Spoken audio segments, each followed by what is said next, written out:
it's a goal. Who got the assist? Who got the assist?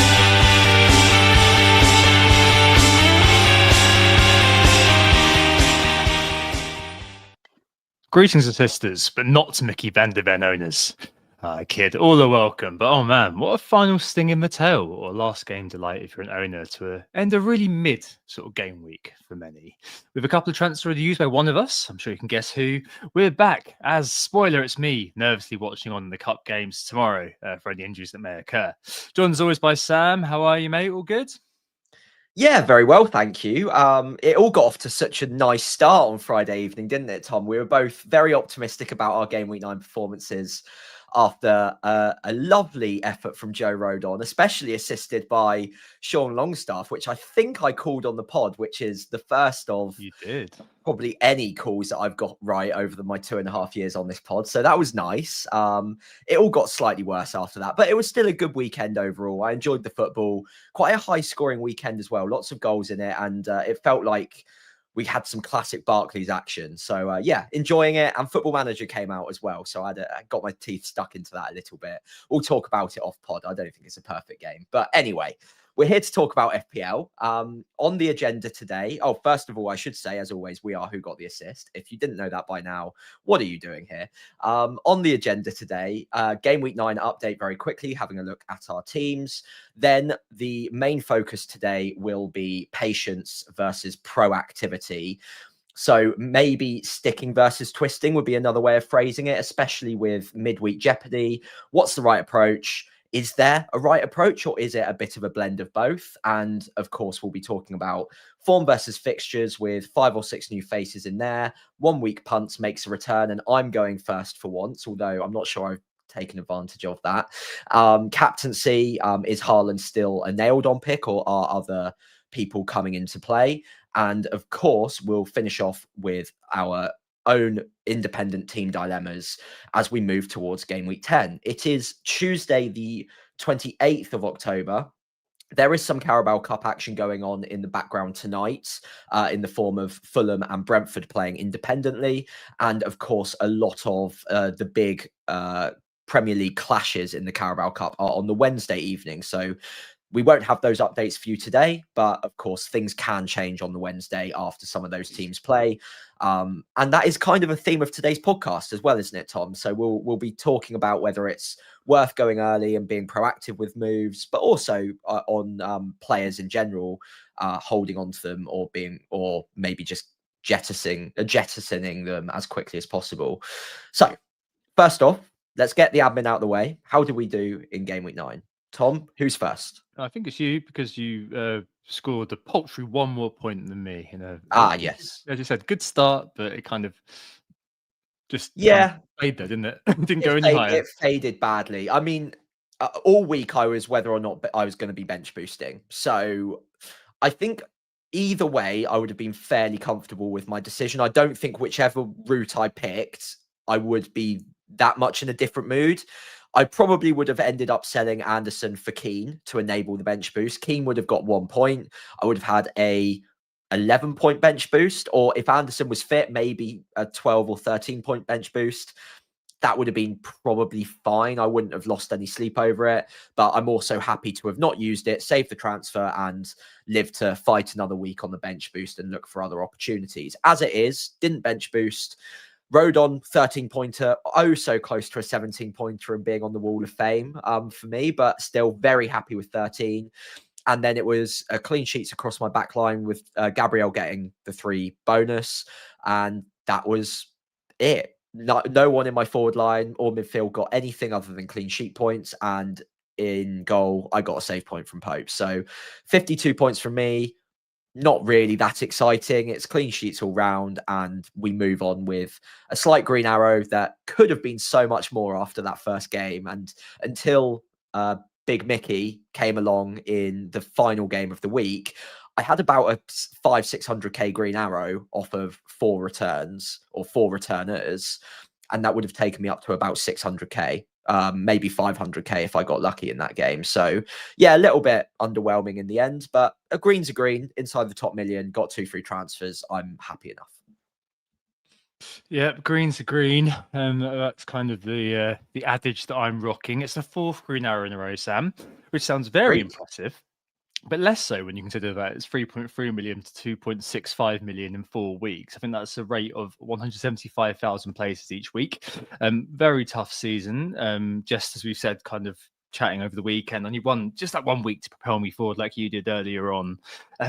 Just got to laugh at a bit of irony, I suppose, after Rodon's haul on Friday night. When I said to you, I posted this online as well, didn't I? That a green arrow was basically guaranteed for us owners because we were so high above the safety score. Enter Mickey van der Ven to really make us sweat. I think I was 8 or 9 points above safety before. Yeah. It was like ended up with just 2 points above safety. Green arrow, but nothing really to shout about. And a bit of recrimination at work as well, where I said to one colleague to bench Mickey and play Taco. I think I do stand by that decision, to be honest. Yeah. Another crowing because he was like really annoyed that I'd overtaken him. Texted me on Sunday, just going, "Oh, you've done me now." And then literally after that, he just went "ah" in the office when I went in. So that was quite funny. Yeah, 51 points. Rodon, obviously the hero. Bruno, oh my lord, again points dodging. That's 2 big chances missed in 2 games. Could have had another goal, another assist with just DEFCONs to show for his efforts, and the double clean sheet, and that was pretty much it.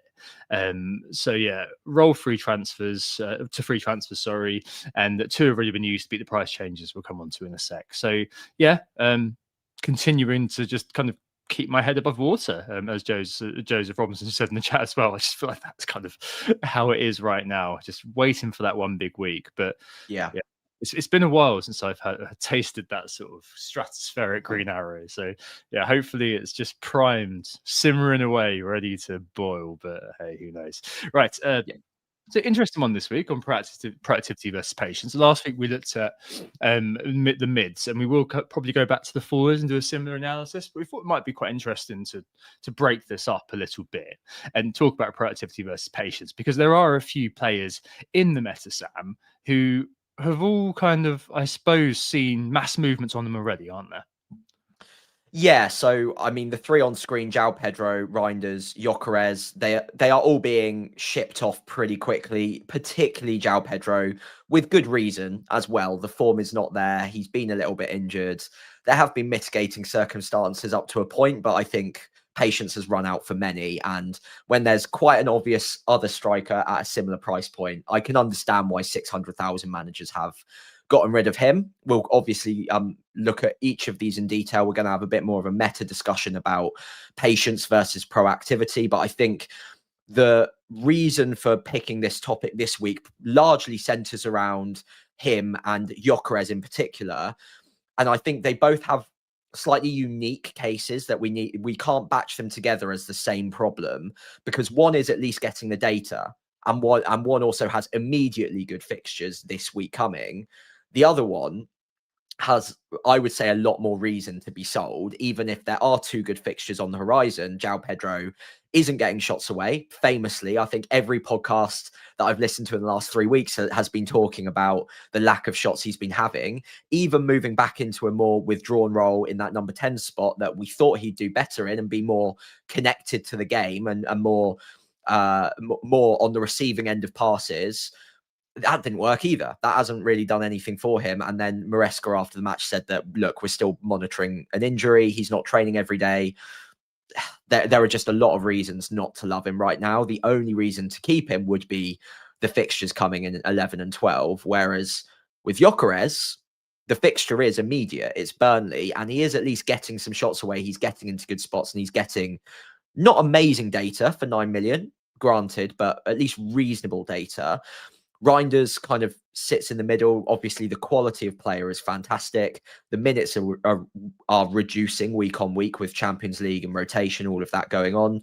And of course, the data is not brilliant, but he is much cheaper. So all of them have slightly unique reasons to be getting rid of and to be proactive in the transfers.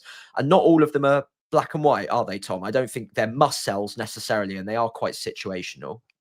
Yeah, for sure. I mean, for doing proactivity versus patience, obviously time and the place for both. Let's not pretend we're not going to say that as the final sort of conclusion. But for Yeah. the purposes of this, I think it's worth kind of zeroing in on this and maybe using it, as you mentioned, to just make that sort of wider meta point. I mean, look, let's just come clean here. So I've removed João Pedro, I've removed Reinders. I did it on Sunday night to beat the price changes, which I was loath to do it, to be honest. I'd come to the end of my tether with both of them for various reasons, which I'll kind of discuss in a second. And of course, they're now due to go wild in the next game. Bank the profit on Reinders, who went out for Minte for me, actually, and João Pedro went out for Mateta, of course. If I'd have left it, I'd have been priced out, and I kind of wanted both the players that I brought in and didn't want the others any longer. Crucially, I had three frees, Sam. So I had a bit of an insurance policy, a little bit. That's kind of how I kind of justified it to myself on Sunday night. Interesting question if I'd have done it if it was still the old days and I only had two. I probably would have, to be fair. But I feel a lot less comfortable than I do now, knowing I had the emergency one. So let's kind of just take these one by one. And maybe kind of discuss João Pedro first, because as you mentioned, there's a lot of discussion about him and kind of why I kind of just thought, let's just get rid. So obviously there's some quotes from Maresca today, which have been doing the rounds, still carrying an issue. And also he didn't expect him to be a 20 goal a season striker, which definitely helped my confirmation bias. Brilliant. A bit. Thanks, Enzo. I'm not entirely sure why a coach would come out and say that, but fair enough. Chelsea in general, I mean, there were some words out there that they did seem a little below par, perhaps jaded from Club World Cup, but obviously they're still sort of, I think it's fifth for Team XG. So, they still have that sort of, quality. João Pedro's fixtures, as you mentioned, pretty good. But his overall, I've been very patient with him. I've had some game week one. No one can level at me that I've not been patient with this player. I've given him 9 weeks. And looking into kind of just the match by match, you can do this for any player. So it may apply. It may sort of apply to some. They might want to keep them for some reason. It may also not apply to others. I'm just using it to build my own case here, right? So João Pedro, he's not had a shot in the Premier League that has garnered an expected goal reading since game week 4 in mid-November, according to FBref. He's got 1.8 XGI this season, and only 0.5 of that have been recorded in the last 5 weeks, meaning 72% of his expected goal involvements were recorded months ago. So I think that in of itself just kind of made me think, you know what, especially with the fact that Mateta has no such concerns, despite his data as well being slightly distorted by the hat trick. But I don't know, it just kind of felt to me like the right time, because I waited for, I had given him a lot of time, and it felt like this was the kind of the time to jump on Mateta for the midi/maxi swing, depending on how you deem it, for Palace. And equally, I felt like, I can probably, if I do kind of want to go back to Chelsea next week, I can do Enzo, so I've got Gordon to get rid of. Potentially, there are loads of other routes still open to me, so I thought that I was kind of okay with doing it. So that's kind of why I was advocating being proactive. Well, I wasn't advocating, I was acting on being proactive. On Sunday night with him, I just felt like that was kind of the right time to do it. But you're not sure yet, are you? Yeah, so I think, like you say, we're a good case study in the way that our individual unique situations might dictate the way that we approach this. And there is partly just an attitude difference in the way that we play the game, because I do like to mull things over and minimize risk by waiting for midweek fixtures, things like that. But also I've got a larger question at play here, which is, do I need to be getting, is it really desperate to be getting rid of João Pedro to move to Mateta this week? And I'm still not completely certain that it's worth 2 free transfers to do it. So if it was 1 free transfer and I could do it, then I would probably get it done later on in the week. If I had the budget and the flexibility to do so, I'd wait, but I'd get it done this week. At the end of the day, if a striker isn't taking shots, that's most of his routes to points gone. He might get the odd assist. Obviously, he'll take shots at some point, you would think, but nowhere near the same sort of volume as Mateta's getting. And we can say that with relative confidence. Like Mateta, proven Premier League striker on penalties, getting plenty of big chances. His XG is through the roof at the moment. No questions whatsoever that he is that talismanic figure at Palace. Very high level of confidence there. João Pedro, much lower level of confidence. He's new to the team. Obviously, players coming back in. Palmer might not be a million miles away. Delap coming back in, and he's not getting shots away anyway and looks injured. So tons going against him. 1 free transfer, I'd do it. But because it takes me 2 free transfers to get to him because of the price swings. I have nothing in the bank, so I need to make a downgrade elsewhere to get rid of João Pedro and upgrade him to Mateta. The only other option is to downgrade João Pedro to someone like Thiago. Now, Thiago's great, but his fixtures aren't brilliant over the next 3 anyway. So do I need to rush the move when João Pedro himself, after Spurs, has probably 2 of the defenses you would want to target anyway? So I just don't know whether it's worth 2 free transfers. And it's then an opportunity cost of what can you do with those free transfers in the future. And I've been big on this pod and everywhere else I do content, basically just saying I want free transfers by game week 12. I want as many of them as possible because I don't want to lock myself out of the possibility of getting Mo Salah. It's not even for sure that I'm going to want him at this point, because there are plenty of other Liverpool players I could go for. Mo Salah's a lot of money and he's not firing on all cylinders. But if I use 2 free transfers this week, then I cannot get to Mo Salah in game week 12 without a hit.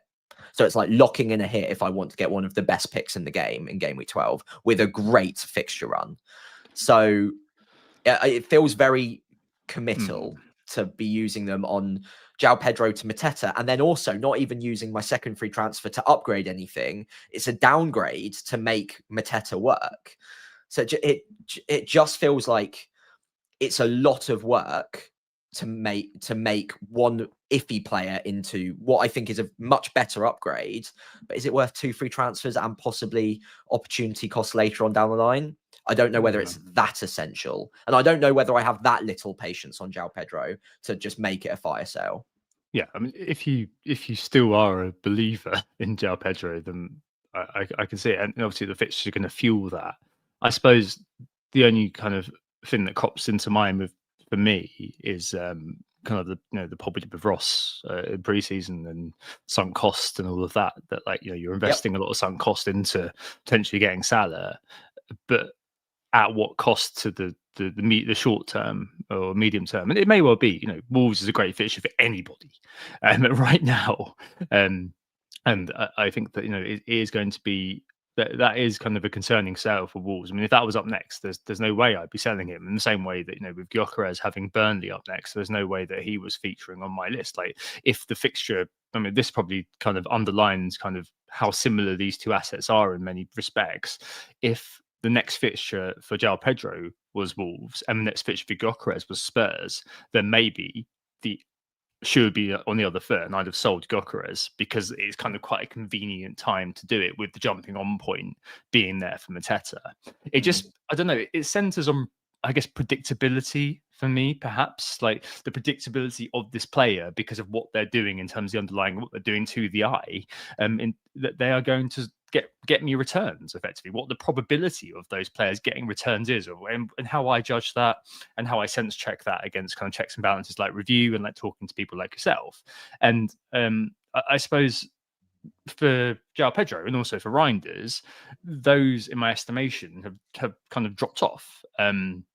But it's for different reasons. And I suppose that's why it's hard to kind of typologize these sorts of things, because it's always a bit of a case by case basis. I mean, broadly, and we'll talk about this in a minute, I'm always going to be probably more on the side of taking a bit more of a risk on less information than you. But that's not to say that you're not that you're completely risk averse, like Nick was a lot more of a risk, hands off sort of cautious player, whereas you're not exactly that. It's just you like to have a bit more information, whereas for me on Sunday I just thought, this is probably my only chance to do this, and if I wanted to get a couple of players that I really wanted, so I had to go for it. Whereas you're happy to kind of get that information. So, I mean, I think there's it's a little bit of column A with João Pedro, and I can completely understand why people are kind of being patient and on the other side of it being quite proactive.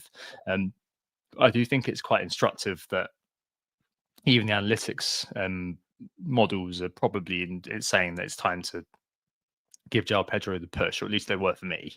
But I mean, that's by the by. It depends on how much you value those things. Yeah. For Reinders, I think that he's another one who was a bit of an early season darling. Again, one that I gave many weeks consideration to. 9 weeks. I've just got the goal in the game week 1, got the assist against Arsenal. But those expected minutes, so differently to maybe João Pedro, because I wasn't expecting him to perhaps at his price particularly provide me with kind of week to week returns. But it's the minutes really that have fallen off with likes of kind of Cherky back and things like that. And the role he was fielding in this weekend kind of was nailed in the coffin for me. Despite I think he did have a chance in the game, didn't he, if I remember correctly? But I just felt that was kind of the time to again kind of move on from him. So 5 90s in a row the first kind of 5 game weeks.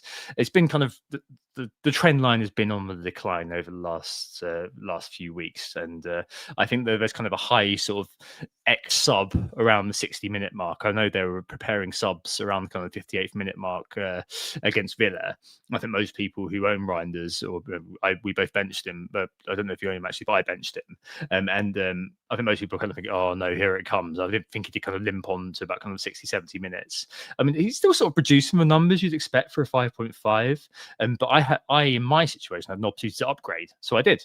And some people, and maybe I think that's probably the more sort of common scenario people find themselves in, if they do own Reinders and maybe do own João Pedro, maybe are thinking, all right, maybe it's time to downgrade Reinders to allow myself to then make the upgrade for João Pedro to Mateta if you haven't got any in the bank. So I think a lot of people are sort of quite stretched on that, in that sort of predicament. So yeah, I mean, 220k sells for Reinders and the price dropped. I'm not going to lie, it felt very good to bank 0.1 million profit on him. But yeah, I mean, can you see why people are getting rid of Reinders, Sam? Yeah, I'd probably have him down as a sell, to be honest. If you've got nothing else the matter, or if you wanted to downgrade Reinders to then upgrade João Pedro, I think that makes a lot of sense. Like you say, the minutes have been in question, and he's a fantastic player, not doubting the quality. But Man City have a lot of fantastic players in a very similar position to one that he takes up.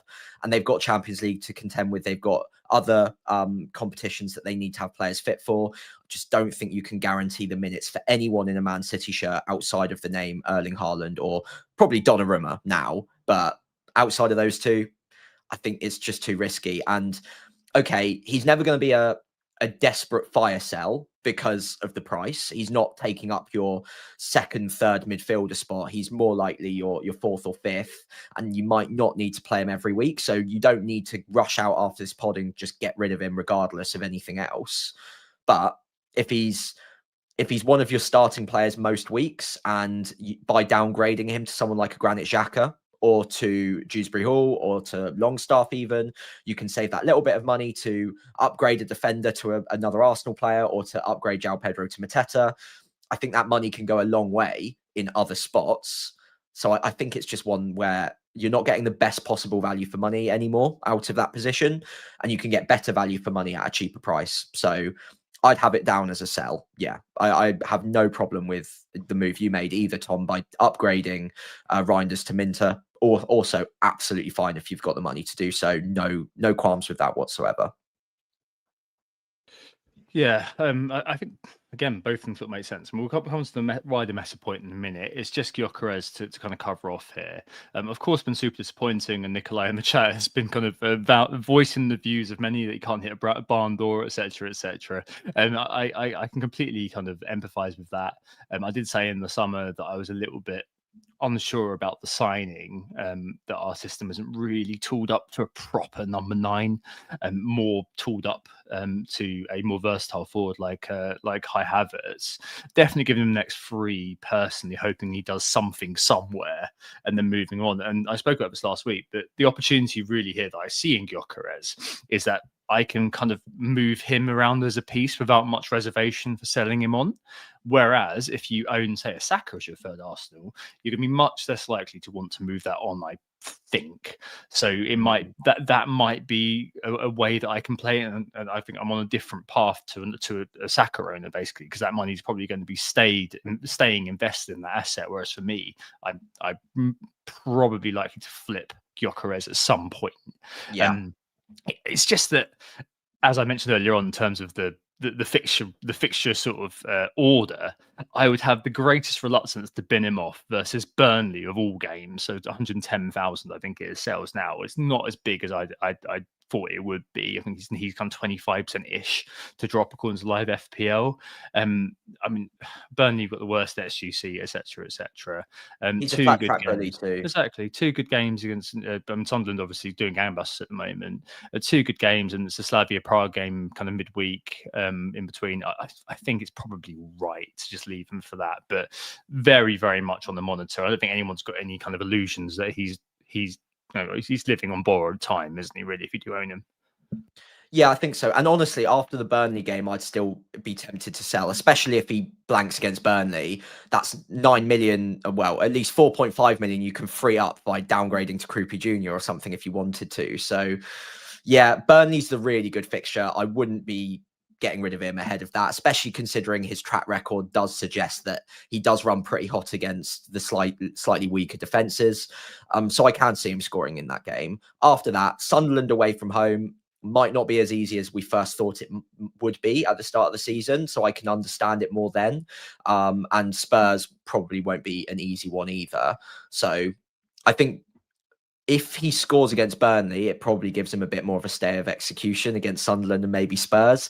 If he looks a little bit off it again against Burnley, doesn't score, or more importantly, doesn't really get any chances and doesn't get the service into him, then I think you've got all the excuse in the world to look at getting rid of him from that point onwards and saving the money. But I would hold on to him for one more week. I'd be patient on this one. Yeah, no, for sure. I think the same logic would apply if João Pedro had a better. So if we're having this discussion next week and you're still holding João Pedro, you keep João Pedro for Wolves at home. That's just inarguable in my view. No matter what he's done or not done versus Spurs, you think, right, okay, any given game like that, you keep the player. Because anything can happen on that particular day. So that's the three individuals perhaps in the spotlight being discussed. We'll talk about the ones who are coming in form versus fixture. But I think kind of just in kind of the wider sort of meta point here, there's a risk appetite, of course. When Nick was on, we did that kind of risk profiles thing every year where I always came out as being quite risky and Nick always came out as being quite kind of risk averse. But I think kind of the satisficer versus maximizer thing is probably worth discussing again, maybe quickly here, Sam. So, I mean, I'm sure you've all heard me talk about this before, but behaviorally, we all do this all the time in terms of small and big decisions. And in this instance, we're talking about purchases, right? So outside of FPL, a good example is, say, you're buying a big item for the house. Recently, I bought a bed, for example.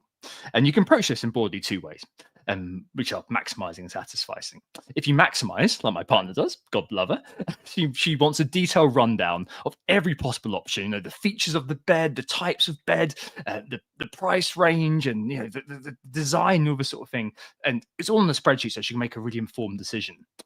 Versus me. So broadly speaking, again, as a satisfier, I'll tend to be efficient, and I'll just look through and probably zero in an option pretty quickly that kind of, I don't know, just fits the mental parameters of what I think I'm looking for within the price frame, design. Do I like it? Does it cost about right? Yeah, I'm done with that. That's fine. I'm done. Let's just buy that.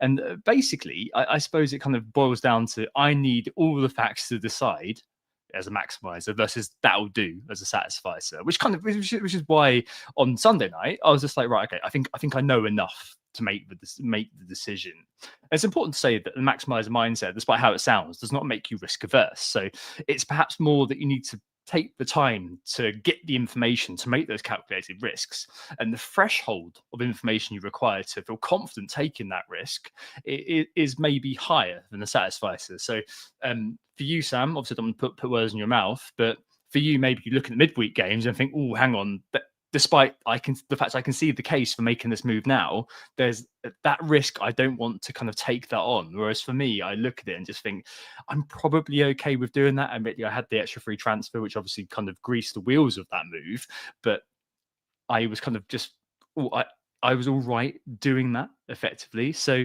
yeah, I mean, I think that's kind of how it broadly works in terms of proactivity versus being patient a lot of the time, and especially when it comes to kind of making these fairly, I don't know, transfers you'd make if there weren't for kind of midweek issues, maybe. Yeah, I think you've summarized that beautifully there. And of course, in our own lives and in FPL, we'll all be maximizers some of the time and satisficers some of the time. It won't be a black and white thing.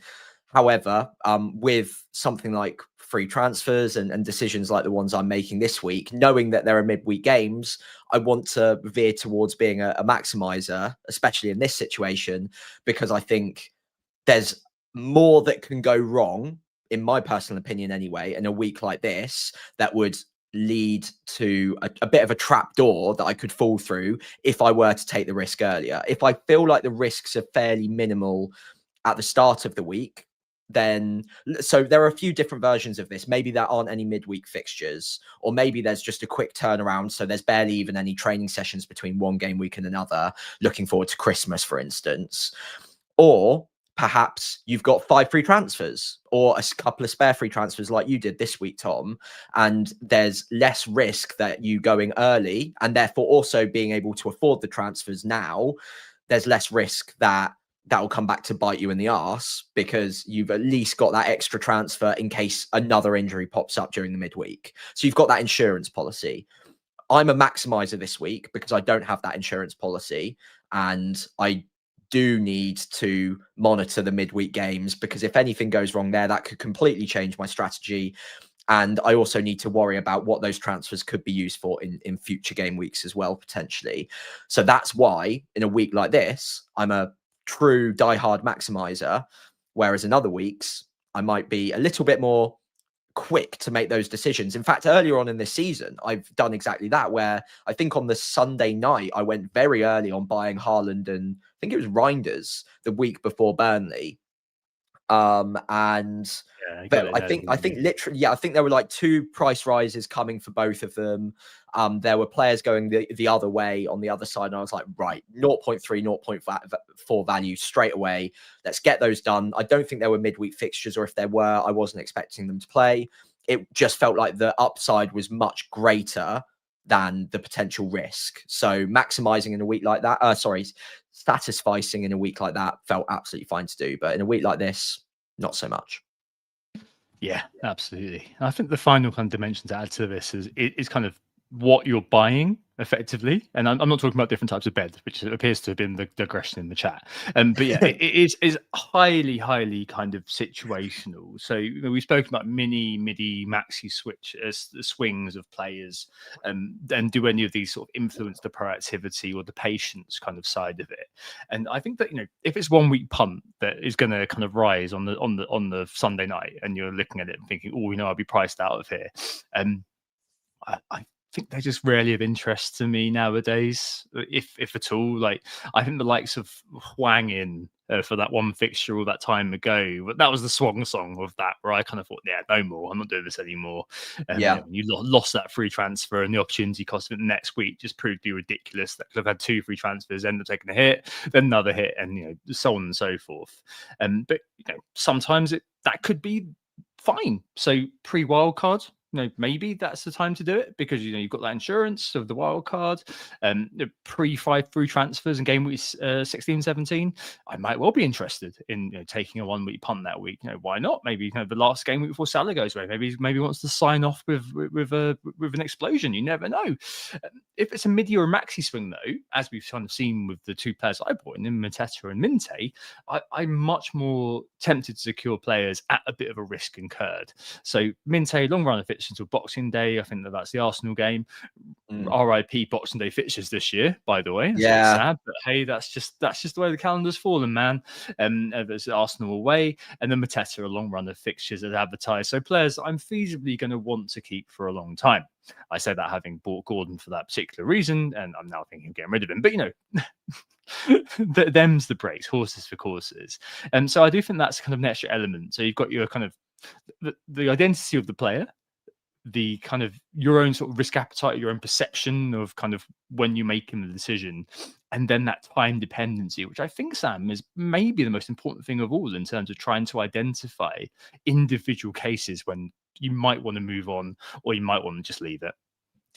Yeah, so you reference Hwang, which would have also been my reference as well a few years ago. Obviously, the situation has changed slightly because of the 5 free transfers. It makes it much more consequential every transfer you make up until you get to 5, of course, because you could do something else with that transfer. Whereas in the past, you were burning after just 2 game weeks.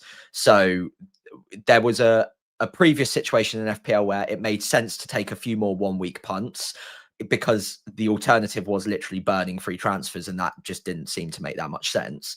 Whereas now, I think there's a much stronger argument for moving away from those single or maybe even double game week stretches of good fixtures if the player isn't someone you'd be interested in outside of those elite fixtures, because you can always use that transfer later on in the future for another reason, unless you get to 5 free transfers or you're literally wildcarding the next game week. And even so, you can roll transfers for a wildcard now as well. So there's very few opportunities to truly take those 1-week punts. And as you mentioned there, the midi and the maxi for the fixture swings are the ones that you probably want to be focusing on using those transfers on. So Mateta is a fantastic example this week that, okay, there's a bit of a groundswell towards him, and it's not like I'm trying to resist him, because I really want him this week. I'm weighing up how important he is this week in particular. Brentford at home, it's an okay fixture. I wouldn't say it's a brilliant fixture. And of course, Palace are playing in the midweek as well. And Brentford, I think they were 3-0 up against Grimsby at half time. So I'm pretty sure they're okay. Someone can tell me in the chat if they've binned 4 goals or something and they're going out. I don't know. But Brentford probably going to be relatively fit, rested for the fixture. So this fixture in isolation might not be a major targetable fixture for Mateta. However, over the next few game weeks, as you've already referenced, he is consistently going to be up there as one of the better strikers to own. And therefore, it's not really taking a gamble on or putting a lot of emphasis on 1 or 2 fixtures. It's, okay, over a 10 game week sample, is he going to bag 4 or 5 goals? Yeah, probably. And arguably quite a few more than that if we get lucky. So yeah, it's those middies that I would pay attention to. And the maxis, I think, are just your season keepers. It's almost like you only really get maxi fixture stretches for the best teams anyway, because they are the best team. You can't play yourself on the calendar. So Arsenal, I think the Wire boys were joking earlier, like they've got 38 clean sheetable fixtures because they are an elite defense. So you can always play them. That's just a maxi fixture stretch. So you don't need to worry about hopping on or off. You just have them and you never even think about transferring them until they're injured. So I think if you've got a base of players, 5 or 6 in your team that are like that, work around that a little bit, work around those edge pieces like I mentioned with the middies. And then players like Mateta, Sarr, Enzo, and Dye as well can sort of come and go when the fixtures dictate. But it's also worth noting, you don't need to rush away from those kinds of players, even if the fixtures aren't ideal. Like, not every midi fixture set needs to be attacked with full gusto, full aggression. It's not like you need triple Crystal Palace for this run. You can, and I'm sure they'll do fine, but I wouldn't be ripping apart your team to do so, just because the underlying narrative at the moment in all content creation will be like, look how great Palace are. They're good assets to buy, which of course is true, but let's not get carried away and think that you need to triple up and captain Mateta and go all guns blazing on them, because it's just not the case. Mate, the top of the league for XG. And a couple of weeks ago, United fans were absolutely going wild for that. So, I mean, if it works Man United, it works for Crystal Palace. But yeah, look, you're completely right. And a lot of the time it is, as we kind of evidence through this discussion, horses for courses and situational. And, you might find that you end up buying Mateta, being you, Sam, buying Mateta this week. And that's absolutely fine. Or you end up kind of leaving it because by the time next week rolls around, you've got João Pedro facing Wolves, and if he gets a return versus Spurs, suddenly things look a lot rosier. And it could be the same with Gyökeres, that Gyökeres versus Burnley does a goal or 2, and you're like, well, I might as well leave him now because there's still a few kind of good games coming up. It'll just be when you get to that, to bring us full circle to that fixture swing around game week 12, game week 13 for Liverpool and Man City. That's when you look at it and think, right, okay, hello Marmoush, hello Isaac, hello whatever. So yeah, playing those pieces at the right time, playing your cards at the right time, I should probably say. It's probably the right time to do it. And having that sort of sense of, I don't know, overall justifiability about what you're doing is probably what is key here, because there's never a right answer with FPL except for what happens on the pitch, which unfortunately is my Achilles heel over time. Right, okay, let's move on to form versus fixture this week. I think we've got quite a lot of interesting new faces on this. I think there's only one recurrer, who is Mateta. We could kind of go about João Pedro. We could have gone about Gyökeres again, but we've given voice to them already several times, and I think that there's not very much more to say, and we've really said it on this pod actually. But top is Bumo, Burmo. I've heard all three pronunciations this week across the broadcasting media, so don't come at me for getting that one wrong. I call him Bumo because it's just easier. But now he's settled at United, Sam, with a good run. Is he worth your time? A proven FPL asset with good fixtures ish. Nottingham Forest and Spurs away next to, and after international break, Everton at home.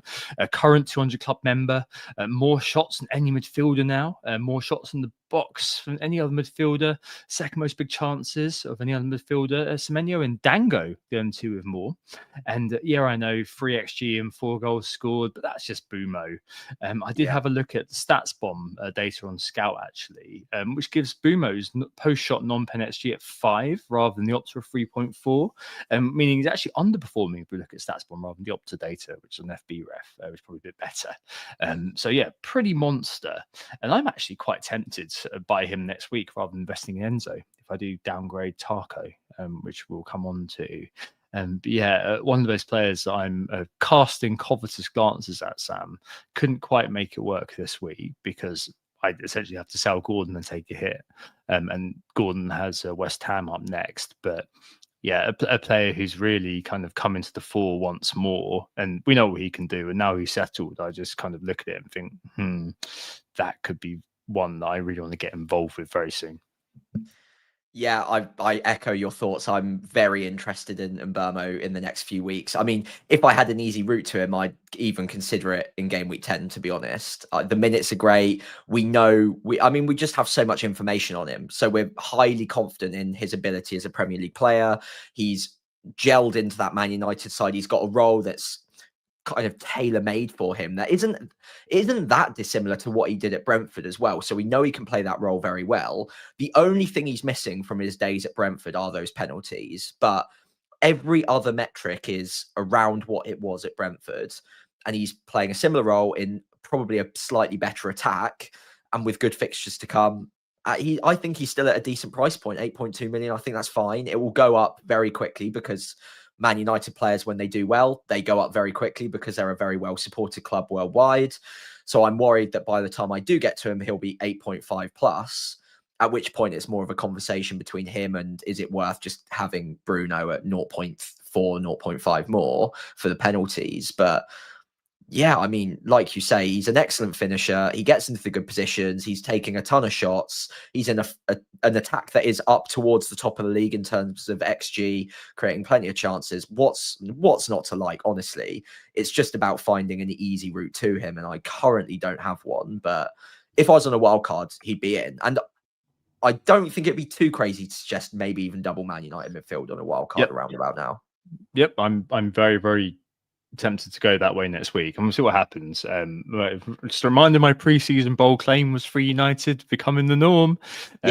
Need another defender to step up though, or someone else to step up. But I just really like that, and maybe again that's another feather in the cap of one, Salah not being a particularly relevant player, and number two, if you don't own Saka and have Gyökeres instead, it does mean that there's a midfield spot vacant. So it's going to suit some teams more than others to bring him in. But yeah, monster. And the run of fixtures isn't fantastic. There's not one single one, as I mentioned last week, which is particularly good. I think that's kind of 19 to 21 when he'll be away at AFCON. But nonetheless, I mean, for the shortish term, there's no fixture that worries me for United. I think it's 22 and 23 where they got City and Arsenal back to back. But other than that, just zero concerns about their fixtures. And because they've got no other kind of European competition to worry about. Similar to, as we saw with Arsenal and Chelsea in years gone past, they are prime for FPL because the minutes aren't a problem for particularly Bumo and Bruno. They even did us a favour by crashing out of the Carabao straight away. Legends. So they've got no midweeks. It's great. They're absolutely fine. The only problem, like you say, is game week 17 rolls around and Burmo has to go. So I still think there's plenty of time to have him between now and then, personally. Yeah, problem. But then you sell a player with probably a lot of profit as well. So yeah, no, I really like it. And if you don't own Bruno, but you want a piece of the attack for, is it 0.6 million less? Is it 0.7 million less at the moment? 0.7 at the moment. Yeah. Yeah. I mean, I completely you definitely go for Bumo over Bruno right now. And probably Cunha, you probably would have him as a distant third, unfortunately. Next up, Creepy Junior. So there's obvious reason for this is that he's the form pick inclusion at his price. Elvin Nilsson out of a calf problem, so one that you have to watch week by week. Is he the best enabling forward out there, Sam, or is it Mark Gu has the ship sailed because those fixtures are a little bit hairy the next couple? Yeah, I mean, I do really like him. I think he's a quality player, and I think pretty soon he's going to be a consistent asset to be looking at. But we don't know how long Evan Nilsson's out for, and you don't really want to have Krupi for the next two fixtures in particular, like Man City, Aston Villa. Even if Evan Nilsson is out for that amount of time, they're not ideal to be targeting. So you're only really going there if it is to basically bottom out one of those strikers to throw cash elsewhere. If for whatever reason Evan Nilsson's out for a long period of time and game week 12 rolls around and Krupi's still in the side, I think great. But I don't think it bodes particularly well that he's not getting perfect minutes even when Evan Nilsson isn't fit. I think he was brought off around 75, 76 minutes this week. Obviously, scoring record great, quality player, but he's very young. They'll manage his minutes a little bit, and I don't think he's completely locked in. So I like him, but only as an enabler. And if you need the money, that extra 0.4 you can get on GU, I think that's quite nice. You can do quite a lot without 0.4. So if you're truly bottoming out, then I think GU still makes quite a lot of sense. Yeah, 60,000 transfer for him. Unal is back as well, unfortunately, for anyone who's picked up Creepy. I think the time probably was last week, and you get Goo at 4.2, wouldn't you, to just have that extra 0.4 elsewhere? But yeah, in Creepy's sort of to his benefit, a great record in Ligue 2, 22 goals and 23 starts for Lorient in 24-25, which is probably why Bournemouth picked him up and knows where the goal is, unlike Evan Nilsson. And it feels like he's kind of, as you were kind of hinting at, one of those sort of long-term players in FPL, provided that he dodges serious injury, etc., etc. And we could be witnessing the start of a player who's going to be in our teams for a little while, similar to Mr. Semenyo. But it really does boil down to number one, Evan Nilsson's availability, and also what happens with Unal. And even if the Brazilian is back fit, I don't think Evan Nilsson starts straight away, but probably does start to steal minutes, and Unal will start to steal his minutes. So you wouldn't start the next two, as you said. And also what you do with that money in midfield, fundamentally. And on wildcard, yeah, sure, go 3-5-2, and have him as kind of the forward likeliest probably to get minutes. So once kind of everyone's back for Chelsea, I'm not sure Goo's going to see many more minutes than Creepy, and Creepy's done quite well on the pitch to get returns. So maybe I would in that scenario, but even then you're probably going to want to use that 0.4 somewhere else. Yeah, a very situational pick, but yeah, I can tell people are going there. Is maybe the ship has kind of sailed. Speaking of which, Mickey van der Ven, over 100,000 transfers in, Sam, and it has caused some to say that the Premier League is becoming a set-piece league. That's the other London club, isn't it? I think it's both of them, mate. There's two set piece goals against Everton. Who hadn't allowed a set piece goal all year. What's your view on that? People buying him in? Randomness happens in FPL and in the Premier League. Your centre back is not normally going to score 2 goals. He's got terrible fixtures coming. I wouldn't be buying him. Just as simple as that. For a centre back, he's got great goal threat, not denying that. He has been a good pick so far this season and is at a good price point as well. So all of that is correct. But if you don't have him right now, like myself, like Tom as well, Chelsea, Man United, Arsenal in the next 3, you're not expecting clean sheets in those 3. If you're lucky, you get another attacking return, fine. But there are other defenders with better fixtures who have just as good goal threat from set pieces, or at least very similar, that you would expect more out of in the next run. So look, if you have him, you probably aren't selling him. Chelsea, Man United, arguably playable, maybe, but as a run to be targeting, you're not buying a Spurs player or let alone a Spurs defender right now. So look, goals happen. It's important not to overreact to specific things like 2 goals in the game, because we know that we shouldn't be expecting that from him too often. Same goes for any centre back.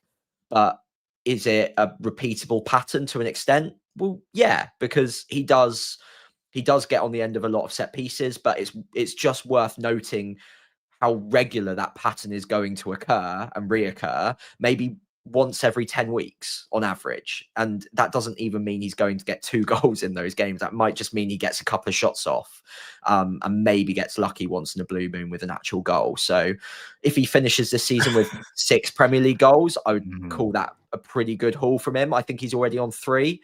So at some point he'll spike a couple more, but I mean, the way my luck's going, it will be in the next 2 fixtures. Now I've said that, but it will be normally spread fairly evenly across the season, and I wouldn't expect them necessarily in the next 3 game weeks, or the clean sheets, more importantly. Yeah, exactly. I mean, probably points chasey, just to put it politely, for those going there. Owners should obviously be very happy, but it's obviously pretty wild. I mean, Spurs are 6th best for XGC as Frank's tightened up there. Van de Ven himself has 7 attempts on goal, all in the box. 6 of 7 of them have been headers, and he's got 2 of his head and scored his sole attempt with his foot. Pun very much intended. So yeah, I mean, it is what it is. I share your sentiment. I hope he doesn't do it again with that effective ownership, due to bloat a bit more now because of what he will potentially do. But a very rare example, by the way, of a centre-back whose points, as Suja mentioned on Planet FPL, heard that today, and I was like, damn it, that was a note that I took as well, have come chiefly from 2 games. And he's also a centre-back whose DEFCONs are fairly minimal. So of his 55 points, Sam, only 2 have been from DEFCON, and that was in the last game. Yeah. So yeah, pretty wild, really. Kind of shattering the expectations in terms of centre back. So yeah, one of those that I'm not going to be looking at. But no, good luck to you if you are looking that way. I just feel like it's kind of not. Yeah, it is kind of maybe chasing those points that have already gone. But hey, all power to you. In terms of the opposite, so points that are to come, Mateta, top transfer in this week for in terms of the underlying market numbers. Well, no, second top, Mbeumo is top. Mateta second top with 350. I think Mbeumo is about 720 last time I looked. Good underlying, good kind of fall guy in João Pedro, as we discussed. The swing now is all the way to December and arguably beyond. In terms of the FDR, the next 3 are pretty good. Brentford and Brighton at home, who are both kind of inconsistent in their own way or leaky in their own way. And Wolves away after international break, game week 12. For reasons unknown, the FDR still has that as a 3. I've changed that to a 2 on here. Mentioned a lot on Mateta last week, and I think he'll be done to death everywhere else. Not much more to add, I don't think, really, here, Sam, except the jumping point on is now, whereas last week it wasn't. Simple as that. Yeah. And that's why I've gone there. 6.4, his non-pen SGI, second overall. Yeah, look, he ticks every box you'd want for a striker in FPL. He's at a decent price. He has penalties, good minutes, great underlying data, like properly great underlying data. Even if you had him down as a slightly poor finisher, if he finished about 50% of his underlying data and converted that, he'd still be a good value pick at 7.7. So yeah, look, he's a brilliant pick on great form and has good fixtures over a long stretch. So I have no really even half decent reason why you shouldn't be buying him. And if I had the money to do it with 1 free transfer, João Pedro to Mateta just makes a lot of sense. It's just, I don't know whether I wouldn't call him essential. That's all. I think with Mateta, with any Palace players, you always have to bake in the fact that, yeah, I know you mentioned they're highest for XG in the league so far. We don't expect that to continue throughout the season. They've got good fixtures, but they've also got Europe to compete with and the Carabao Cup against Liverpool in the midweek. So there are some reasons to expect some regression in minutes and in underlying attacking data over the next stretch, but nowhere near good enough reasons to be looking away from him or to overlook him. Yeah. I mean, it's a simple one. He's just a fantastic pick. He's proven it before and he'll continue to prove it this season, I think. Yeah. I think he's got the ingredients to be not essential. Never say that. But you know, to be a player that you're probably going to want. I think he's already that. just hope, I don't know, but just hope in terms of kind of the overall sort of, you know, before getting in on Semenyo, before Semenyo's points become irrelevant effectively. That's kind of what I'm getting at with that.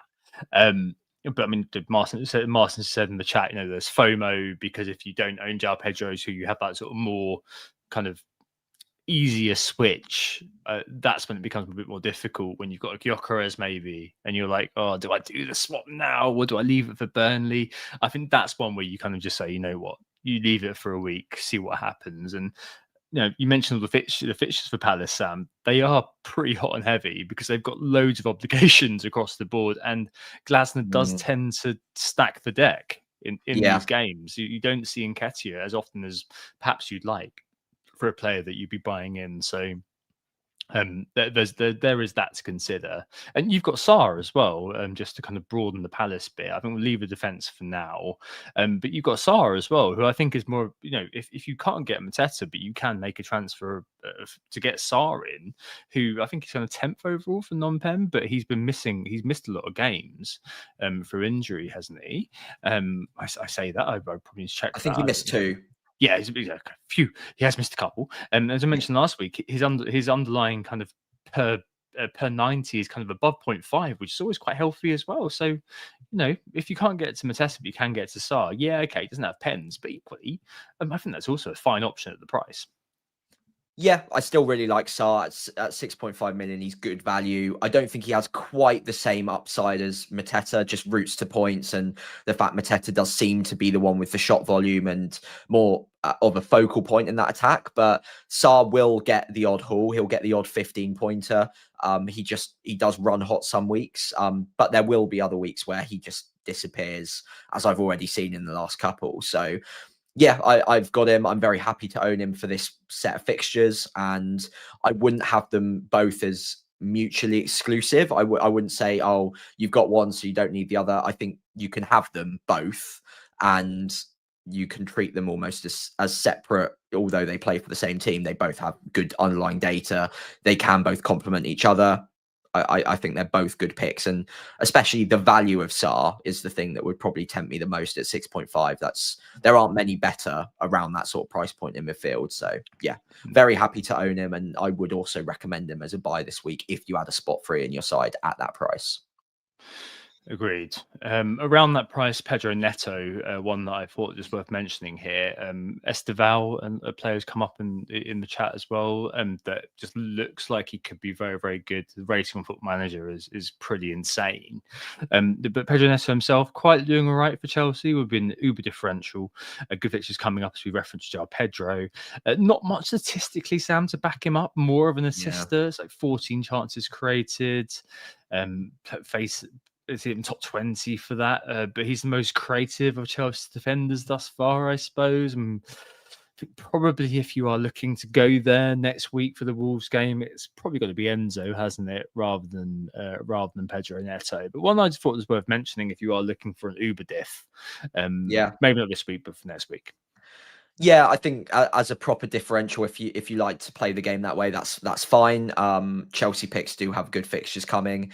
I must admit though, it's not the sort of pick that I normally go for myself. Like if it's more heavily weighted towards creative threat, very little goal threat, and I don't know if the minutes are properly secure. They've got a lot of options in wide areas, so yeah, probably not one that I'm massively keen on, but given he's performing pretty well and the fixtures are good, he's not an outright bad pick by any means. And if you're looking for a differential, then he could be fun. Yeah, Simple as that. But I think it's probably going to be Enzo who's going to appear on this next week. And Yeah. finally, Minte. I did mention that we honourable mention to Bruno Guimaraes at Newcastle in the form stakes of 2 double-digit hauls in 3 games. Second in the form filter for midfielders. I noticed as I was idly flicking through on the train home. A good swing for Newcastle. But yeah, I mean 6.5 for a joint 60th on underlying stats midfielder. I can't see it really, unfortunately. But Minte, who I brought in. Underline remains good. 10th overall for non-pen XGI, top 10 for XA, near enough. Not particularly an XG sort of rated player. Analog wise, most pen box touches of any mid, if anyone cares about that. Normally the Mo Salah sort of territory, and 7th for shots in the box. That's midfielders. A bit of a headless chicken, old Minte. I do feel like whenever I've watched him, which is only 3 or 4 times this year and a few times last year, unlike Semenyo, I feel like he gets to a dangerous position and sometimes doesn't really know what to do. Whereas with Semenyo, he's a lot more deterministic, if that's the right word, Sam, in terms of what he does next. I think that's kind of the bit, because Mente is still quite young, still raw, etc. That will kind of see him sort of progress to the next level. But I think, of players around 6 million, he's the one who stands out to me as being the one who has that kind of potential for consistent returns over time. Be it trickling or having that sort of ceiling. The rest of them, I mean, we were hoping that would be Reinders, but I really don't see it elsewhere in the midfield. The gap, if you look kind of below 6 million, you got your kind of your Xhakas, who you mentioned is quite a good sort of pick up if you want something kind of quite consistent. I just don't see it elsewhere. I think Minte, and this is backed up by the models, is probably the one who comes out as being the one who's worth an investment. Obviously, kind of needs a Matoma back, or someone that sort of steps up to be sort of the dual threat. But good maxi swing for them, as I mentioned earlier on. It felt like a good time to just bring him in and just kind of see what happens. And he's just great fun, even though he is a bit of a headless chicken. So it was some great fun to watch if I own him as well.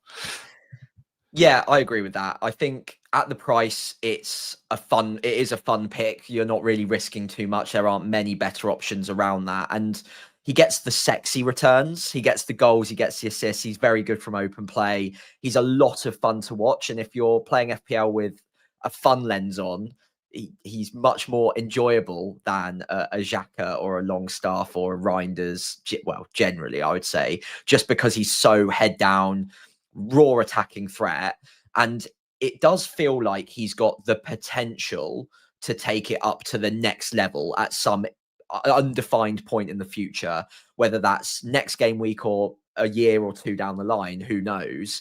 But I do think that he's that next player in the conveyor belt of those like really nice inside forwards that do get a lot of goals, do start ticking up the attack and returns fairly consistently. Salah obviously would be the premium version of that. Then you've got Mbermo, you've had Semenyo very recently, who's kind of converted the underlying data and the excitement to actual consistent returns. Whereas Minter is just on the cusp of it. He's drip feeding points. He hasn't really ever exploded.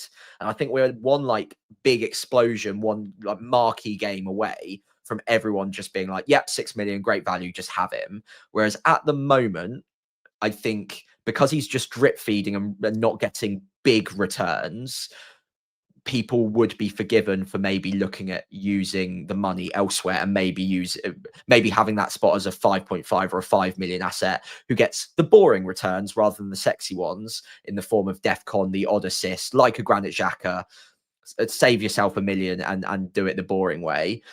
But I have to say, like, we all play FPL for a bit of fun, right? So Minter, he will, I think, at some point explode, and it's just a matter of when that comes. And if it comes in the next few game weeks, you're going to love owning him at 6 million, because that is insanely good value for money. And I also echo what you were saying about Mitoma. Once he's back on the left, Minter to the right, I think he's much more effective and much more of a direct threat on goal. He plays more of an inside forward role on the right hand side, whereas on the left, he does tend to drift out wide a little bit and maybe not quite as much goal threat. So yeah, when it shifts back, I think you've got yourself a gem. Yeah, he was. Mitoma was close for the Yeah. United game, so I think you're looking at a couple of weeks, probably. But I mean, the Leeds fixture is a decent time to jump on. I know there's Leeds and Palace who are both sort of defensively quite sound next, and the whole sort of run of games, there's always a but about each game. But I think at that price, he's probably the only pick. I already own King, who I think is probably kind of just. I know he didn't start this week, but probably the player that you'd have if you don't have a bench boost left, and you was like, well, I just want something cheap. I think Minter's kind of the next best sort of option at the fourth, if you're not kind of aiming for a DEFCON friendly player, which has kind of gone down actually in the sort of estimation, I think, of a lot of people. I mean, Jack has been referenced in the chat as a player who could be a good buy-in if you want that sort of guy. But as a player that you're happy to field every week, regardless of the circumstances, you could get something. Admittedly, kind of, I think it was because he got fouled and Welbeck banged in sort of a narrative goal this week against Man United. That's how he got the assist there. But yeah, I think fair enough. I'm just hoping he kind of comes good. I'm sure he will. I'm sure he will. Right. Yeah. Okay. On to the 1 week punt this week. A bit of a blank fest last time round with Automade and João Pedro, both neglecting to do anything for us. But it stands at 43.22, and you got a first pick this week. Yeah. So I kind of forgot that I might have picked Arsenal players before, so I went careful with one that I'm pretty sure I haven't picked yet. I will double check the show notes before next time, so I can be doubly sure. But I've gone with Declan Rice this week. Burnley do concede a number of sloppy fouls that I expect Arsenal to get quite a few corners as well. So I can see him picking up an assist or two in this one and maybe playing in a slightly more advanced role naturally, just because Burnley will be pegged back. So I think he's a reasonable pick this week. Maybe if you're lucky, might even get DEFCONs as well. So yeah, steady Eddie. Didn't want to go with a Saka or anything or a Gabriel because I feel like I might use them elsewhere. And honestly, I couldn't actually remember whether I've already used them either. So I went with Rice on this one. They're all in the notes, Sam. Yeah, so I'll check. so the one for this week for me, I went for Gyökeres this week. Just kept it simple. I was very close to going for Trossard. I may do that next week against Sunderland. Feels like that's the sort of game he scores in. I saw Gyökeres, as you said earlier on. This is the kind of game that Gyökeres is hopefully going to show up in. I say as an owner and the 1 week punter on him. So yeah, gone for Gyökeres, used him up just because I don't know, his time is running out. I think with Havertz again on his way. All right, and we can change them as well. By the way, if injury occurs, we'll update that next week. Just because it's not fair if we say something on Tuesday and circumstances outside of our control mean that player is suddenly disappeared. Right, best captain this week. Is it still Haaland? Do you think, Sam? I think it would be risky to go against still. I mean, he's blanked in one match away at Villa, who do tend to make it quite tricky for City. They've got a great record against them. So I wouldn't maybe judge him too harshly based on the fact that he scored in 12 games consecutively. Or was it 12? I can't remember. A lot of games consecutively. Yeah, something like that. across all competitions. Before that, I wouldn't be chucking him out straight away and captaining someone else just flippantly because he's blanked once. The underlying data is still incredible. The opponent XGC isn't bad actually, but it's mid-table-ish, so I don't think it's bad enough that you'd ignore him. So yeah, I think it is still Haaland for me, although I think if Saka had shown much more recently, a lot of us might be tempted to go with him against Burnley because I think that's a nice matchup as well. And I expect him to take penalties. He should have those set pieces, a bit like what I've just said about Declan Rice. He should have 50% of the corners. And yeah, could be a good differential captain, but I don't know if I'm brave enough to back Saka over the monster that is Erling Haaland at the moment. Yeah, I agree. I'm going to go with Haaland because I'm boring. But left field option, I'm going to describe. We've got Saka, we've got Mateta on here. Gabriel, actually got my he's got my vice this week, as we'll see in a minute. And Mark said earlier in the chat, a few people have also kind of weighed in here. What I had written pretty much in my notes, which is a clean sheet, is the same as a striker goal. So maybe you could think about this a little. I frankly haven't got the cojones to captain Gabriel. I think last time I captained a defender, you're probably looking at Ivanovic in the maybe 2019. No, even before that, before WGTA existed, the 2016-17 season was also I captained a defender. Oh no, Shane Duffy. Oh, sorry, let's not forget the legend that was the Shane Duffy 2-pointer. But yeah, Gabriel, I think actually is quite decent if you want to go ultra ballsy. Another captain this week you might want to consider potentially. Obviously quite negligible, I think, on the effective ownership.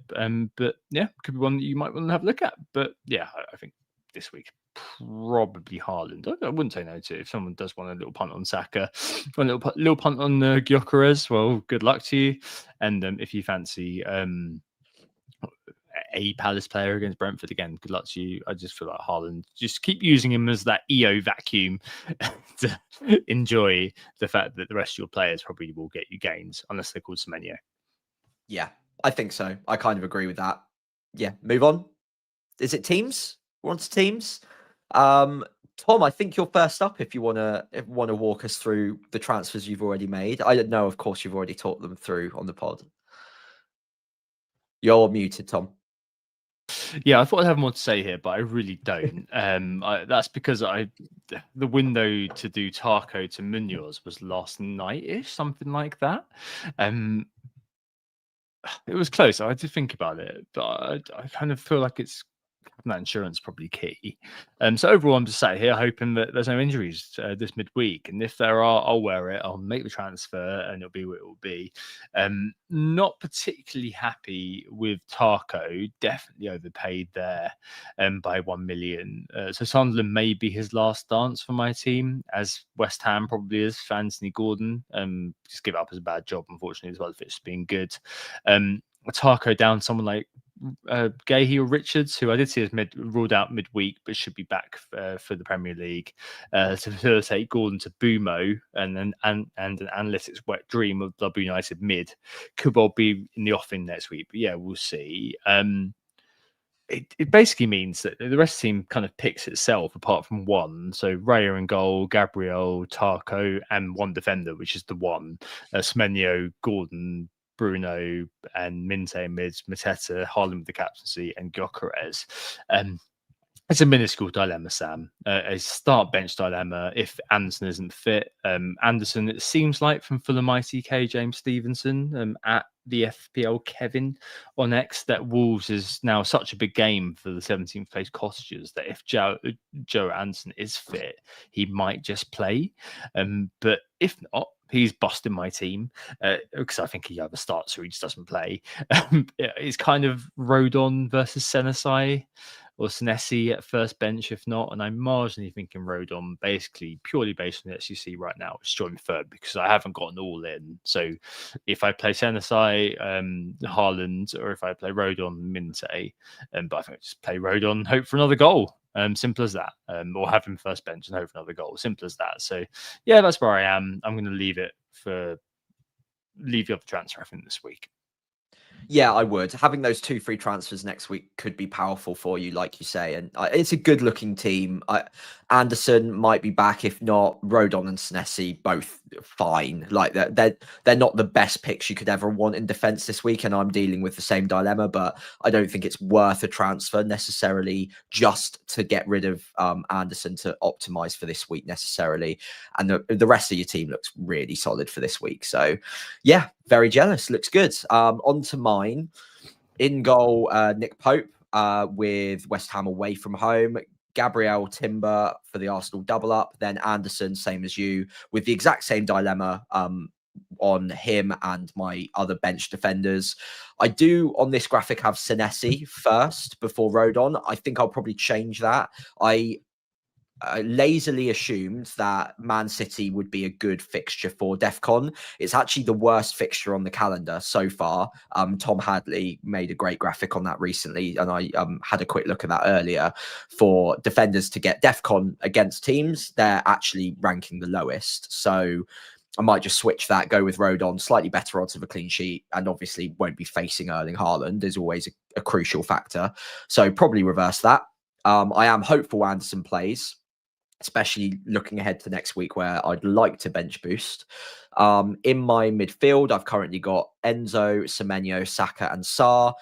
I think it's reasonable to suggest nothing's going to happen with those four. And up front, it's Haaland capped and Voltemada away at West Ham. And then finally, it's João Pedro. So my decisions, I've got 2 free transfers, nothing in the bank, will come down to how desperately I want Mateta, whether or not it's worth using those 2 free transfers. And if I do so, where am I finding that extra 0.2 million to spend? So I think Mateta's 7.7 right now. João Pedro's 7.5. I need 0.2. So I can do that one of a few different ways. I can downgrade Senesi to a 4.5. Possible, but I do like Bournemouth's long-term fixtures, and I think Senesi's a great pick. I could downgrade Anderson to a 4.1, someone like a Sunderland defender, so Alderete, Mukiele, probably the best options. Maybe Achempong, possibly, but less confident long-term on the minutes there, so I don't love that. So that's an option, but it would make bench boost in game week 11 look weaker with the Sunderland defender because it's Arsenal at home that week for them, albeit they do have Everton home this week, so not bad this week. Or I could look at maybe doing something really crazy and downgrading Sarr to Minter, or Voltemada down to Thiago, etc., etc. I think my favourite option out of the Mateta transfers would be Pedro to Mateta, Anderson down to Mukiele.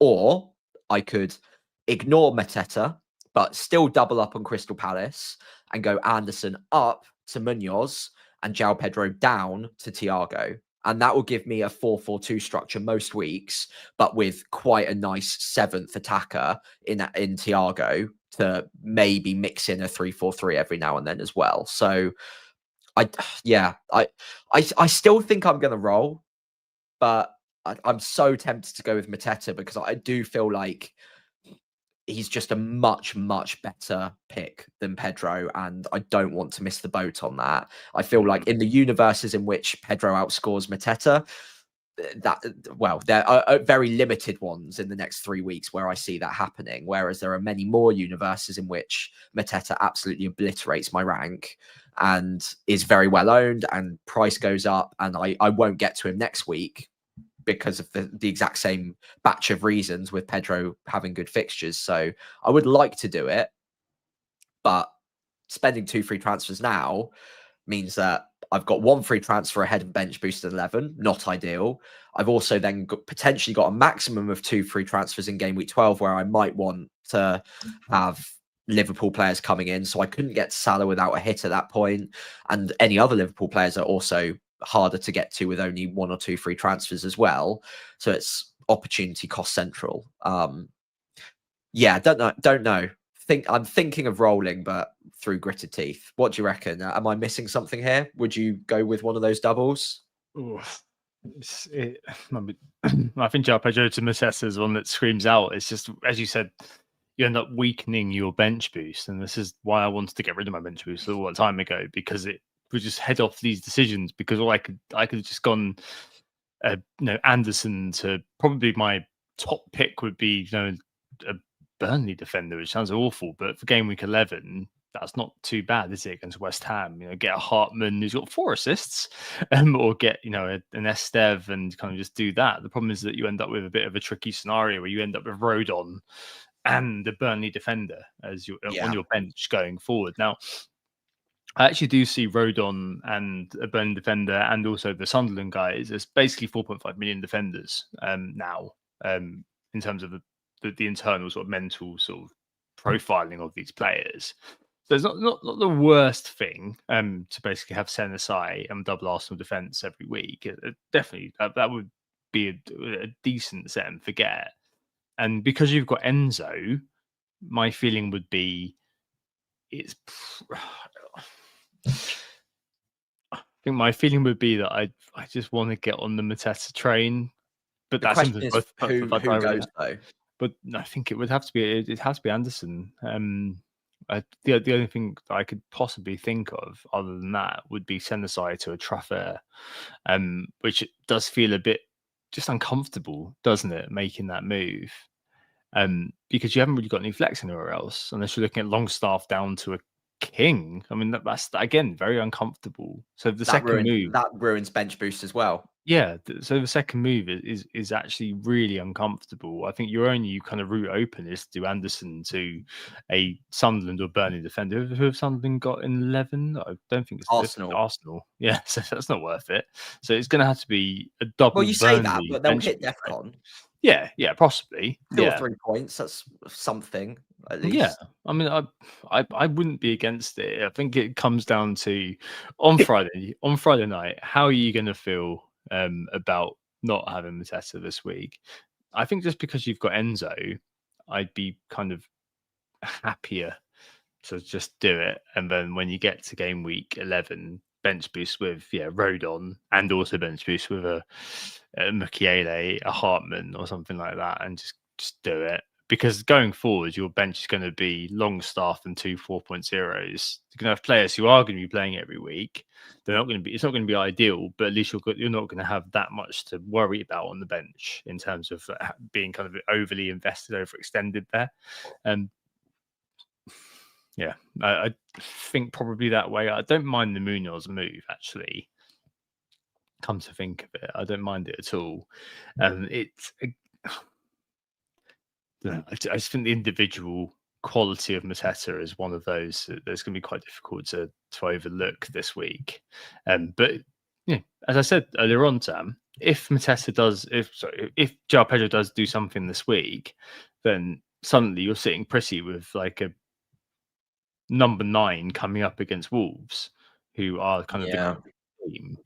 I'm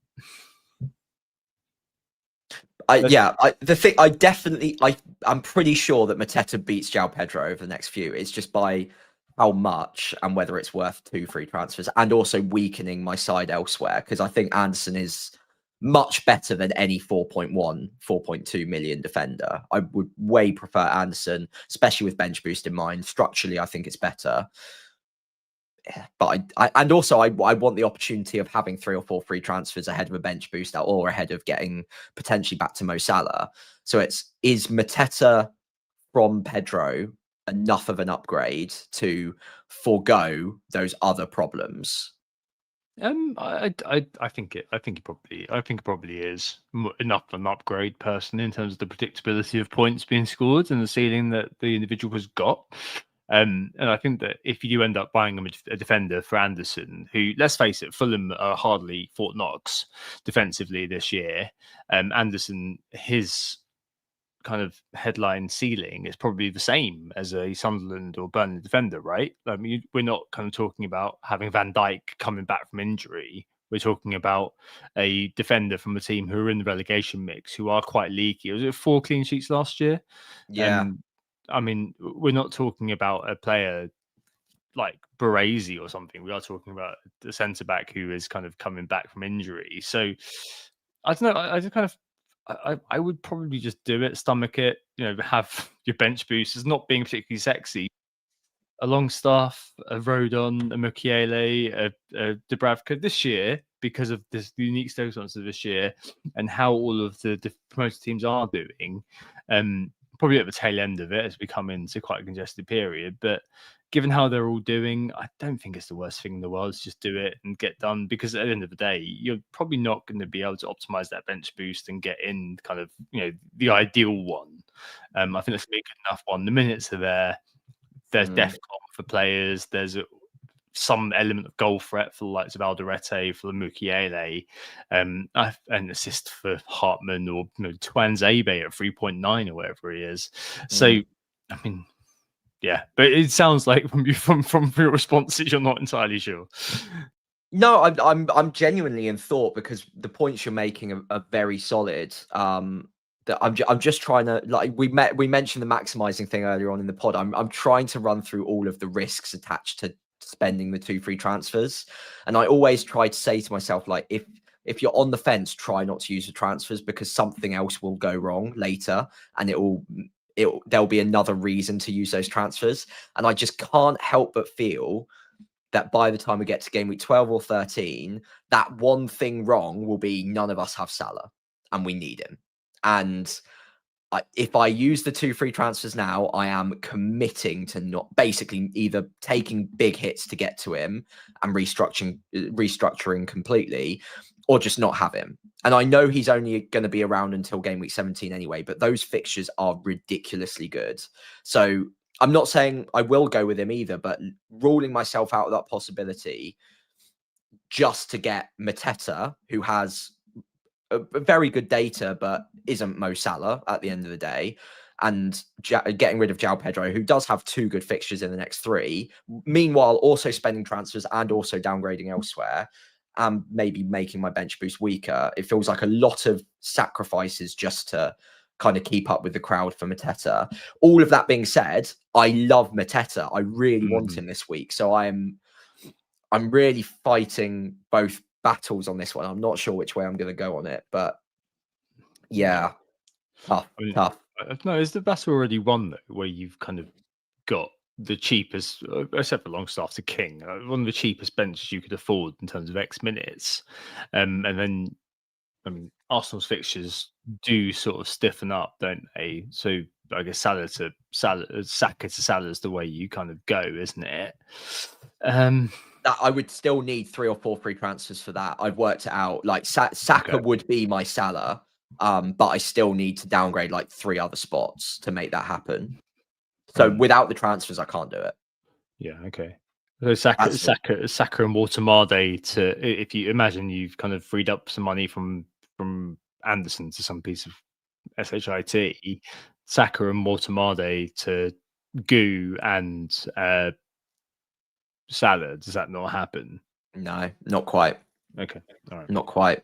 I would like that to be the case, but I'd need to make at least one other move, and that would be literally dropping like Timber all the way down, and then I'd probably have 4 million defenders, which probably wouldn't be good. And then that on top of that, I'd also have Longstaff and GU. It's like a very weak system in that shape. So yeah, it's tough. I mean, maybe the answer is just no Salah. Maybe everything becomes easier if I just accept that I'm not going to get to him in game 12 or 13. Or just accept if you need to take a hit, you take a hit. I know it's not the best way, but I mean, yeah, it won't be just you. It won't be just you who's dealing with that problem. Yeah. And true. I think I don't know. It's about how much emphasis you place on what could potentially happen in a few weeks versus what you need to do right now. Yeah. Or what you deem you need to do at least. But I mean, you got Sarr in there. If you have Sarr and Munoz, I think that's kind of ample versus what a lot of people are going to be fielding this week, which is probably going to be one Palace attacker. So if you want to go with Sarr and Munoz, backs Pedro going forward, I think that's absolutely fine too. Or if you roll again, that's absolutely fine as well, because you can get more information. It's Brentford, right? So it's not like it's like a dyed in the wall great fixture. If they're Wolves next up, I'd be saying, yeah, get Mateta now, forget about it. But Brentford is a fixture. But no, if I kind of went into a coma now and I woke up after the game and you said that Brentford are 1-0, I'd be like, okay, yeah, I wouldn't be kind of questioning you. I wouldn't be shocked by that. So yeah, I mean, I think that all options are probably okay. If you do kind of come down on the side of I'm going to roll it and see what happens next week, and end up with Enzo and João Pedro against Wolves. I mean, that could be potentially incredibly powerful. Plus, you've got extra free transfers to execute your plan. So, yeah, let's see what happens with Anderson maybe going forward. Yeah, and then we'll kind of take it from there. Yeah, I think you're right. I also do tend to maybe overestimate the power of future things that could happen. I worry too much about those in FPL. So maybe playing it by ear and going week to week a little bit more would be good for me, because I do often leave points on the table just for the sake of having extra flexibility later on, when actually maybe Salah doesn't become a great pick and I've saved those transfers for nothing, when I could have gone for Mateta, I could have got to Bruno or Mbermo, etc., earlier. So yeah, one that I might need to correct in my own mentality. And yeah, of course, I'll wait for the midweek. Anderson's a big one. If he's close to being fit, then that will probably change my thinking again. But yeah, I do quite like the Mateta Mukiele move, so I'll be considering that over the next few days. But yeah, thank you, Tom. Appreciate that. That was very, very helpful for me. No worries. It might also be that we've got Bumo going away for AFCON as well. It may well be that, for 6 million less, he might be the one that you end up wanting to go to in terms of downgrading another player to get there, because you're quite locked into the structure you're in. So that might be the one that you end up wanting after this week. So say Bumo against Forest ends up scoring a brace again. You're like, right, okay, need to get there. Yeah.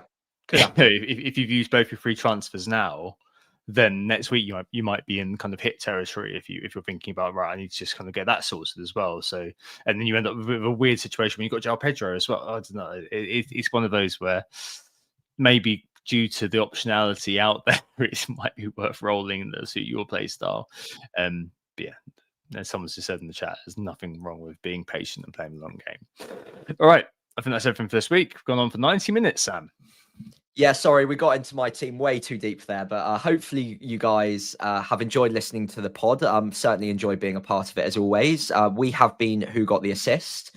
On Blue Sky, you can find us at Who Got the Assist, all written out one word, or FPL Pricey on there. On X, it's WGTA_FPL or FPL Pricey on there for me. And on YouTube, it's Who Got the Assist, again, all written out one word. And I'm over there on FPL Pricey as well. If you did enjoy the pod, we'd really appreciate it if you could give us a follow on those social channels, but also give the pod a 5-star rating wherever you're listening. And of course, leaving a like and hitting subscribe if you are indeed watching on YouTube. All of those things really do help us out. So thank you all so much. Thanks, Sam. Are you doing a pre-stream this week? Yes, I should be doing it on Friday night. Yeah. So if I beat this cold that has been fighting in the background of this show, I should be fine for it. I'll be doing that. Lovely stuff. Thanks, Sam. Thanks all for listening and watching. We hope this is you think about proactivity and patience in FPL. Ban this week. We'll see you next Tuesday. Oh, it's a goal. Who got the assist? Who got the assist?